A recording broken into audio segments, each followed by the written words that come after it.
27 রোজার রাতে সন্তান ফোন দিয়া বলে, বাবা আমি আগামীকাল রওনা দিলে রাত 2টা-3টায় গিয়া ঢাকায় নামবো, আমি সাহারি তোমাদের সঙ্গেই খাবো। মা বসে আছে, মায়ের সন্তানের বাবাও বসে আছে, সন্তান আসবে। রাত্র 2টা-3টা হয়ে গেছে, সাহারির সময় হয়ে গেছে, সন্তানের খবর নাই। শেষ টাইমে মা বাবা সাহারি খেয়ে ফজরের নামাজ পড়ে দরজার মধ্যে অপেক্ষা করতেছে, সন্তানের খবর নাই। 8টা, 9টা, 10টা বেজে গেছে, মায়ের মনটার ভালো লাগে না। স্বামীকে ডেকে বলে, স্বামীরে আমার সন্তান কই, আমার মনটা ভালো লাগে না, একটা ফোন লাগাও। স্বামী ডাক দিয়া বলে, চিন্তা করো না, ঈদের সময় যানজট থাকতে পারে, চলে আসবে। কিছুক্ষণ পর বাবার মনটাও ভালো লাগে না, বাইরে নেমে পায়চারি করতেছে। হঠাৎ করে একটা ফোন চলে আসছে। সন্তানের ফোন দেখে বাবার সে কি আনন্দ। ফোন রিসিভ করে যখনই সালাম দিল, অপর প্রান্ত থেকে সালামের উত্তরে সন্তানের কণ্ঠ পাওয়া যায় না। বাবা ডেকে বললেন, বাবা তুমি কে? এটা তো আমার সন্তানের কণ্ঠ নয়, তবে মোবাইলটা আমার সন্তানের। ওপার থেকে ডাক দেয়া বলে, আপনি কি এই লোকেই মোবাইলওয়ালার বাবা? বলে, হ্যাঁ। আপনি এখনো বাড়িতে কি করেন? আপনার যেই সন্তান ঢাকা থেকে গাড়ি নিয়া 2500-এর দিকে রওনা দিয়েছিল, ওই গাড়িটা 2500 পৌঁছতে পারে নাই। পথিমধ্যে সংঘর্ষে রাস্তার মধ্যেই অনেকগুলো মানুষ মারা গেছে, অনেক যুবকও তার মধ্যে আছে। রাস্তার পাশে সাদা কাপড় দিয়া ঢাকা। দেখেন আপনার সন্তান এই লাশের মধ্যে আছে কিনা। মোবাইলটা আমি রাস্তার পাশে পড়ে পাইলাম। বাবা পাগলের মতো একটা দৌড় দিছে। মা মনে করছে সন্তান বুঝি কাছাকাছি চলে আসছে। অন্যান্য সন্তানদের ডাক দেয়া বলে, তোরা কে, কোথায়, এদিকে আয়, তোদের ভাই বুঝি কাছাকাছি আসছে। আমার কলিজার টুকরা সন্তান, তোর বাবা যে আগায় আনতে গেছে, তাড়াতাড়ি নতুন চাদর বিছা, বালিশের কভার গুলো খুলে নতুন কভার লাগা, পানি গরম বসা, আমার সন্তান এসে গোসল করবে। আহারে সবাই ফুলের মেলা, ফুলের তোড়া নিয়ে অপেক্ষা করতেছে। 4টা বছর কলিজার টুকরা বাড়িতে নাই, বিদেশ থেকে আসবে। বাবা স্পটে গিয়া দেখেন অনেকগুলো লাশ সাদা কাপড় দিয়া ঢাকা। একটা একটা মাথার উপর থেকে কাপড় উঠান আর কৌতূহল বাড়তেছে, কাপড় উঠান আর কৌতূহল বাড়ে। হঠাৎ তাকায় দেখে কলিজার টুকরা সন্তান লাশের মিছিলে শামিল হয়ে গেছে। বাবা সন্তানকে ধরে কাঁদেন আর বলেন, বাবা এত আদর আপ্যায়ন তোর জন্য, এত প্রস্তুতি রে বাবা, তোর মা তোর পথে বসে আছে রে বাবা, কি জবাব দিব বল? তুই যেদিন রওনা দিয়ে বিদেশ চলে গেলি, তোর মা সারা রাত ঘুমায় নাই, দরজায় গিয়া তোর পথের দিকে তাকা রইছি। কত রাত আমি মা আমি বাবা দেখলাম, তোর মা গভীর রাতে বিছানায় নাই, খুঁজতে খুঁজতে দেখলাম দরজায় গিয়া তোর মা কাঁদে। কত রাত তোর মা তোর জন্যে নামাজ পড়তে পড়তে রাত্রটা নির্ঘুম কাটায় দিছে রে বাবা। কত রাত তোর মা তোর জন্যে দোয়া করতে করতে নির্ঘুম রাত্র কাটায় দিছে। এই 4 বছরে 8টা ঈদ, ঈদের সময় আমরা নতুন কাপড় কিনছি, নতুন কাপড় পরছি। তোর মায়ের জন্য আমি নতুন শাড়ি এনে খাটের উপরে রাখলাম।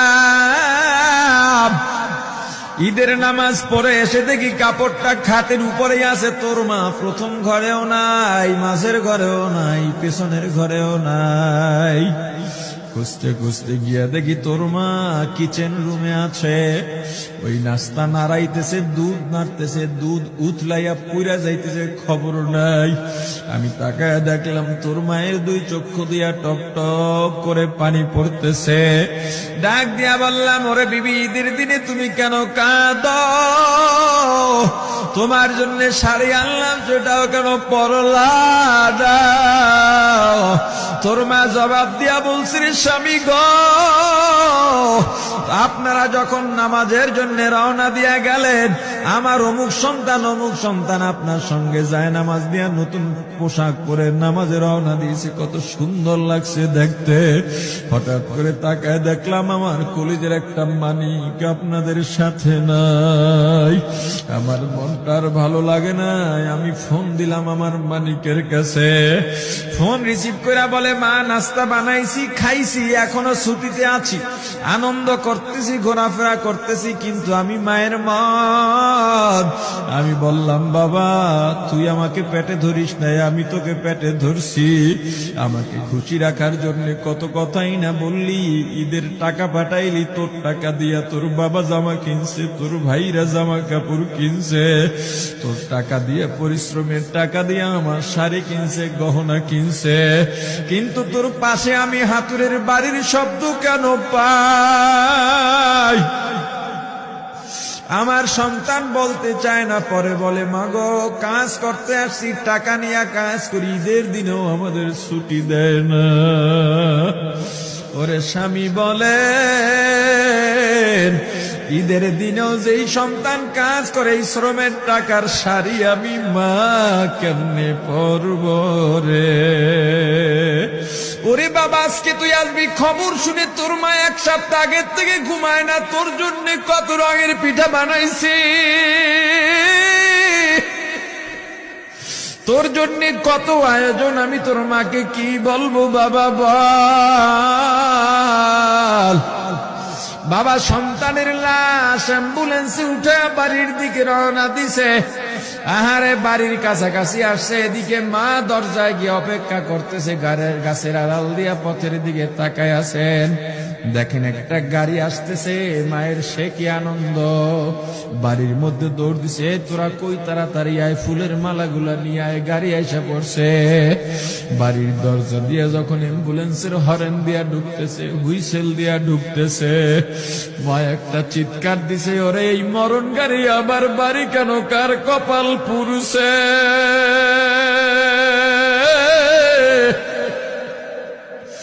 অ্যাম্বুলেন্সের দরজা খুলে তাকায় দেখে কলিজার টুকরা সন্তান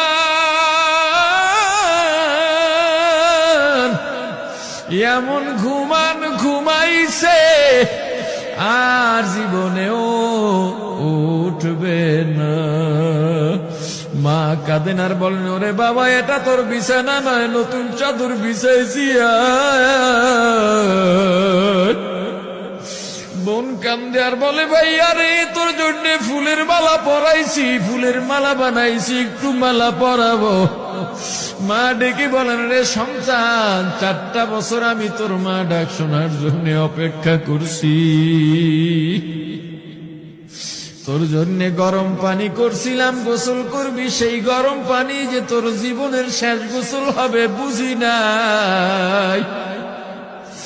ওরে পর্দালের মাগো, আর কোন ভাষায় বুঝাইলে বুঝবারে মা, দুনিয়ার জীবনটা ক্ষণস্থায়ী, এই দুনিয়ায় নাফরমানি করা যাবে না, এই দুনিয়ায় নাফরমানি করা যাবে না, অহংকার দেখাবার কিচ্ছু নাই, এই দুনিয়া ছেড়ে যাওয়া লাগবে। আল্লাহ এত দয়া করছেন, মায়া করছেন, ওই আল্লাহর সঙ্গে নাফরমানি করো না রে ভাই।